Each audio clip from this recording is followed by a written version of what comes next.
Is your home starting to sound like a summer battleground? This is your mommy Rolly Sagunpuno, and I'm going to give you super mom approved tips to turn those sibling summer squabbles into peaceful moments. Nandiyan yung agawan ng tablet, yung isa mas gusto yung isang flavor ng ice cream, yung isa hindi, at kung ano na pang mga pang-aasarang ginagawa sa isa't isa.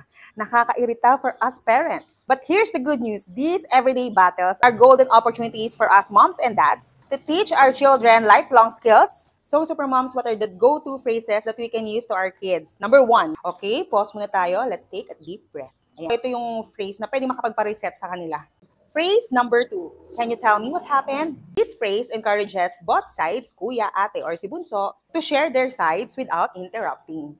You can ask them, what can we do to fix this? Dito naman magfo-focus sila sa solution and not the victim blaming. Then, let's try to use kind words. It teaches our kids respectful communication. Last but not the least is the phrase, thank you for fixing things. It reinforces positive behavior and efforts. Gusto niyo ba ng more tips on how to better parent your super kids?